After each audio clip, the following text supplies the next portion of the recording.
Eu diria que você tem um pouco de timidez, tem sim. Você tem momentos que você já viveu comigo que eu paraliso, né? Não, você tem uma coisa de timidez, sim. Bia, a gente pode considerar que um introvertido é a mesma coisa que timidez? De um tímido? Não, foi bom você colocar isso, que a gente tem que começar a fazer essa separação. O tímido é uma pessoa que ele gostaria até de interagir socialmente, ele gosta da coisa social.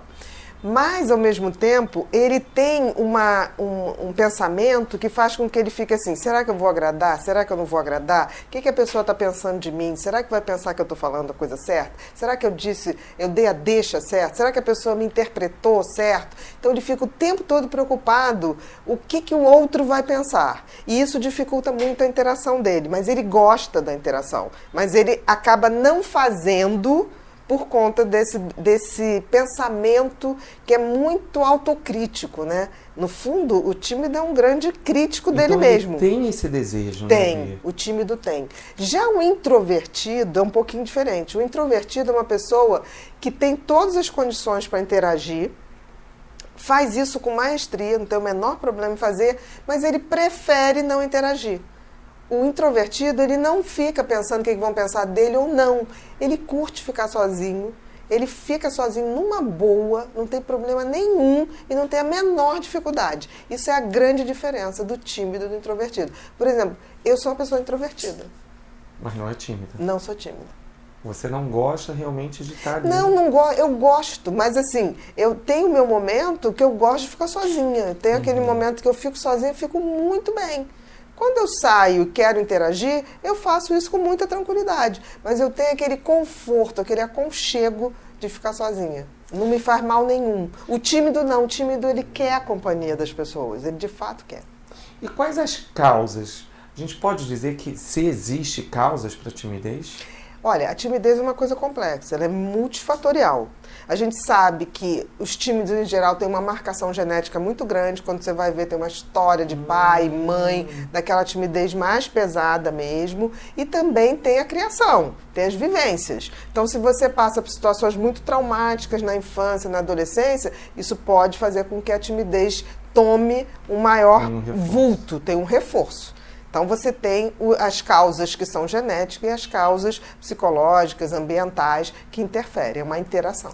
Tá. Então, de repente, a gente pode até, qualquer coisa você me corrige, com essas novas técnicas que a gente tem trabalhado para confronto, enfrentamento e até retirada de traumas e medos, de repente ajudariam. Ajuda muito, com certeza. Tanto que a timidez, um dos tratamentos é você fazer simulações de situações para que a pessoa possa treinar, para dessensibilizar esse medo e ela possa se expor, com certeza. As técnicas de mudança de trauma também, né? Que você tira esse pensamento, sai desse patamar de se importar tanto com o que os outros estão falando e ficar o tempo todo achando que você vai errar.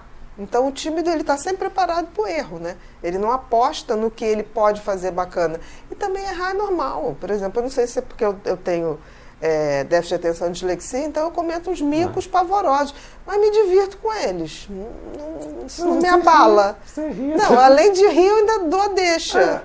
Tipo assim, eu estou dando palestra, eu falo, por favor, gente, uma pergunta de cada vez, porque senão eu vou confundir. Então, assim, não tem esse problema. Eu sou introvertida. A solidão é uma opção, mas timidez não. Você tem um pouquinho de timidez, que é bem bonitinho. Pronto, ele ficou tímido. Já fiquei tímido, minha gente. E eu posso dizer, olha só, me controla, Vamos realmente, lá. Me botou na prática aqui agora.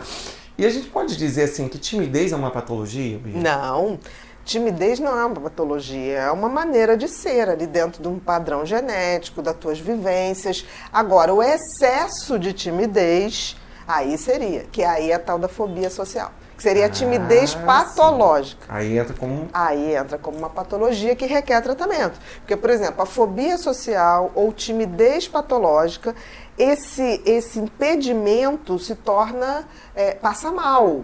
Então, assim, o tímido normal, ele não quer falar porque ele fica, será que vão me julgar? Será que não vão julgar? Mas ele não passa mal, né? Ele não passa mal fisicamente. a fobia social ou a timidez patológica, que é a timidez patológica, essa pessoa só de pensar ou ser exposto a ataque cardíaco, sudorese, existe um passar mal que dificulta a socialização totalmente. Então são pessoas que não falam em público, são pessoas que... dificulta o seu meio, sua vida profissional, né? Eu acho que a vida profissional que fica mais prejudicada. E é interessante que, por exemplo, os ingleses têm a fama de serem mal educados. E não são. Os ingleses, na maioria, tem um percentual muito alto de fóbicos sociais. Então, se você vai pedir informação para o inglês na rua, ele tende a sair correndo, porque ele vira foco de atenção. Ainda mais quando a gente viaja em grupo e vai fazer uma pergunta. Então, por exemplo, o maior medo do inglês é falar em público, mais do que morrer. Bia, existe uma lenda, tá? Eu não sei se pode ser lenda ou não, mas você pode me explicar melhor. Há uma possibilidade de um humorista ser tímido? Porque ali ele ri, brinca... Sim, claro. E na vida pessoal? Não, eu diria que os maiores humoristas são tímidos. Com certeza. Porque, assim, o tímido, ele quer a aprovação do público, ele quer agradar. Então, um humorista, o que ele quer é a risada.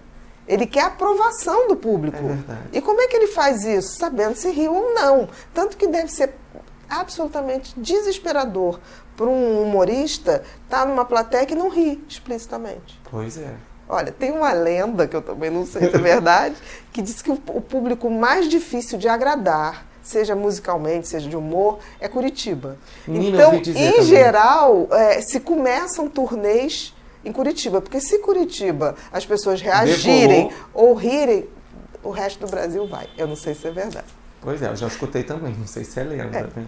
Mas muitos humoristas, então, com certeza. Timidez, para a gente ir finalizando, não é uma doença. Não, de jeito nenhum. A gente consegue conviver, não precisa... De jeito nenhum. A fobia social é que é a timidez patológica. Então eu não preciso de tratamento. Não, chega a ser tímido. Bonitinho, né? Não, é bonitinho. Mas eu paraliso, assim. Não, paralisa não. Você consegue. E aí eu gostei muito dessa dica que você deu, que realmente, assim, aí ele entra para uma patologia, então seria um fóbico mesmo. Fóbico ele social. Se colocou. Fóbico esse social. realmente E uma tem coisa que cuidar. assim, só para acabar, que as pessoas falam assim, fulano é antissocial, se referindo como se fulano fosse tímido. Gente, antissocial, a palavra antissocial a gente usa para psicopatas. Pois é. Quando a gente diz timidez patológica, fobia social, é dificuldade de estar em público. Então, assim, vamos usar as palavras certas. Porque o antissocial realmente cai... É muito comum a mãe falar assim, esse menino é antissocial. Não, ele é mais tímido, né? Às vezes ele passa mal quando está em público, é fóbico social. Então, vamos usar as palavras certas para não ofender.